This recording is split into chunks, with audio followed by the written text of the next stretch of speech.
नांदेड जिल्ह्यामध्ये सध्या भयानक परिस्थिती आहे। गेल्या 1 महिन्यापासून वेळोवेळी पाऊस येतोय, पूर येत आहे, जमिनी खरडून जात आहेत। त्यामुळे शेतकरी राजा आता हवालदिल झालाय।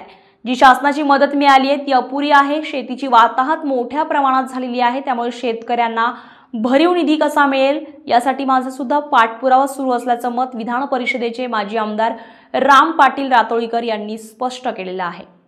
Tanaji Shelgaonkar, star Maharashtra news, Nanded. आमच्या नांदेड जिल्ह्यातील एकदम भयानक परिस्थिती आहे। गेल्या 43 वर्षानंतर म्हणजे 1983 ला जो महापूर आला होता, पण तो महापूर 1-2 दिवसासाठी होता आणि तो निघून गेला होता। पण यावर्षी जो आपल्या नांदेड जिल्ह्यामध्ये सतत पाऊस पडत आहे, गेल्या 1 महिन्यापासून वेळोवेळी पाऊस येत आहे, वेळोवेळी नदीला पूर येत आहे, वेळोवेळी शेतामध्ये जमिनी खरडून जात आहेत। एवढी भयावह परिस्थिती माझ्या आयुष्यात सुद्धा मी पहिल्या प्रथमच पाहत आहो। कारण गेल्या 43 वर्षापूर्वी एक महापूर आला होता, नुकसान भरपूर झालं होतं, पण यावेळी नुकसानीचं दृश्य बघितल्यानंतर डोळ्याला अश्रू येण्यासारखे आहे। मी सुद्धा एक शेतकरी कुटुंबातला असल्या कारणाने, शेतीची जाण असल्या कारणाने शेतकऱ्याची काय हाल आहेत याची सुद्धा मला जाण आहे।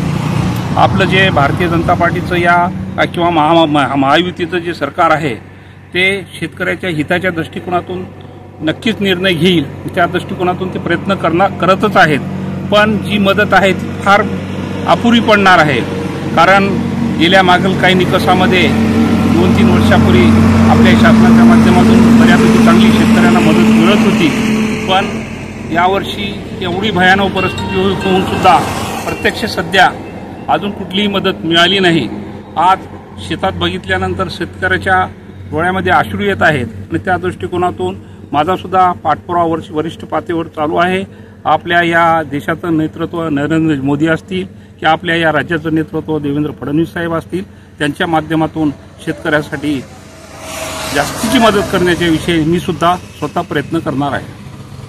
पाठपुरावा केला नाही, गेल्या 20-25 दिवसापूर्वी सुद्धा आमच्या पुलावरून पाणी गेलेलं होतं। त्यावेळेस सुद्धा वरिष्ठ पातळीवर बांधकाम विभागाच्या अधिकाऱ्यांना मी बोललो होतो, कारण दोन्ही बाजूनं पूल खचून वाहतूक सुद्धा 2 दिवसासाठी बंद झालेली होती। तरी हा पूल म्हणजे छोटा मोठा पूल नसून जवळजवळ 280 मीटरचा लांबीचा पूल आहे आणि गेल्या जवळजवळ 50 वर्षापूर्वी या पुलाचं बांधकाम झालेलं आहे आणि या पुलाला भेगा सुद्धा पडलेल्या आहेत। त्या दृष्टिकोनातून त्याचा सर्वे सुद्धा चालू झालेला आहे। आज पुन्हा एकदा त्या पुलावरून पाणी गेलेलं आहे, तर ते शक्यतो टेक्निकली ज्या काही त्याच्यामध्ये अडचणी आहेत किंवा त्या बांधकामामध्ये काय अडचणी आहेत त्या दृष्टिकोनातून मी अगोदर सुद्धा पाठपुरावा केलेला आहे। यापुढील काळामध्ये सुद्धा त्याचा सुद्धा मी पाठपुरावा करणार आहे।